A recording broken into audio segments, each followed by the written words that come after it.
السلام عليكم، مرحبا بكم في فيديو جديد على قناة كوكين سوكا.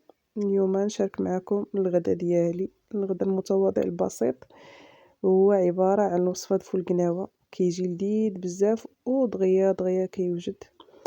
اللي ما كيعرفش فول القناوة كيكون على هذا الشكل بحال هكا، كيكون كيشبه الصوجة في الشكل ديالو. كاين اللي كيقول له اللوبيا الحمراء وكاين اللي كيقول له فول القناوة. حنايا فاس كنقولوا له فول القناوة. المهم كناخذ الكميه اللي غادي نطيب اللي غادي تقدني، وكنديرها في شي بلاطو هكا بحال اللي دايره انا، وكنقيه حيت كيكون بعد خطرات فيه الحجر. كنقيه مزيان، عاد من بعد كندوز باش كنغسلو. غادي نديرو في هاد الكاسرونه في الماء نقي، وكنغسلو هكا بيديا مزيان باش كتزول منه داك الغبره الا كانت فيه الغبره بزاف ولا شي حاجه. كنغسلو مزيان، وعاد من بعد غادي نبدلوه داك الماء اللي تغسل فيه، وغندير له ماء جديد فين غادي يتسلق. غادي نديرو فوق العافيه يتسلق لي، على ما غادي نوجدو شرموله فين غادي يطيب.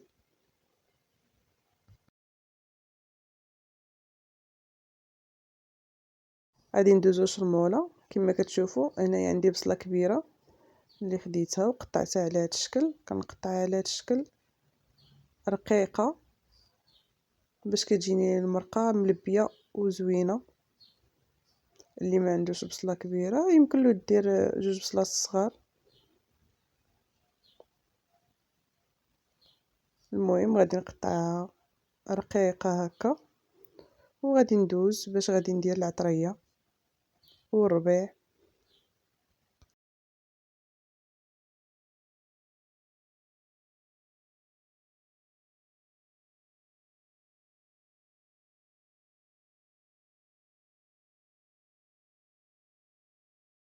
عندي هنايا شويه ديال الربيع معدنوس، غير المعدنوس بوحدو. عندي هاد شويه غادي نتكتكو هكا، غادي نقطعوه هكا رقيق حتى هو، وغادي نزيدو على داك البصله.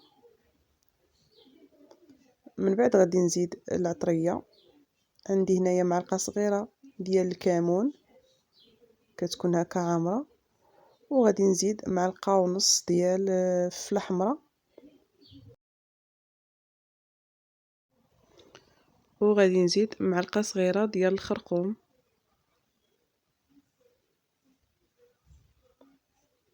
غادي ندير الزيت البلديه. غادي ندير تمن نص كاس ديال زيت بلديه. اللي ما عنده زيت بلديه يمكن لكم ديروه زيت روميه، ومعلقه صغيره ديال الملحه. غادي نزيد الثومه، تمن هكاك 4 الفصوص ديال الثومه. انا عندي صغار، يمكن لكم الا كانت عندكم زعما فصوص الثومه كبار ديروا هي جوج. يمكن لكم تقطعوهم رقاق وصافي.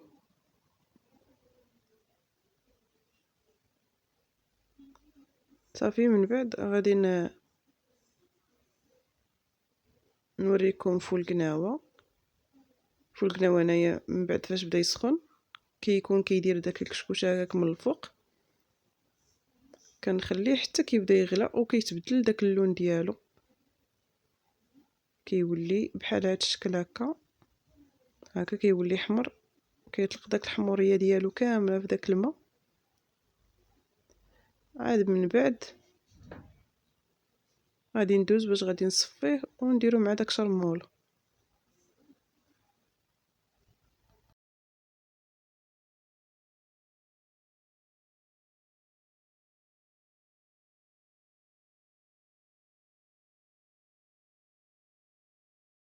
من بعد فاش تسلق ليا فول القناوه كما كتشوفوا، غادي ندوز باش غادي نصفيه من داك الماء.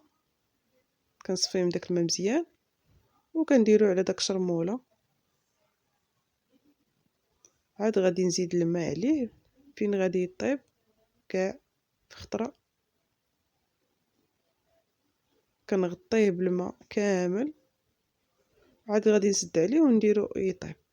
ما كياخدش الوقت بزاف، دغيا دغيا كيطيب.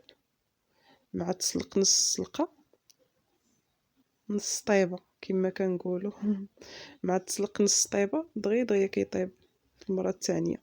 اكثر اللي كانت عندكم الكوكوط بحالي ديالي كتشرب، دغيا دغيا تصف لكم داك الماء ودغيا دغيا يطيب بحالي انا هكا، دغيا دغيا شرب من داك الماء. غادي نزيدو شويه ديال الماء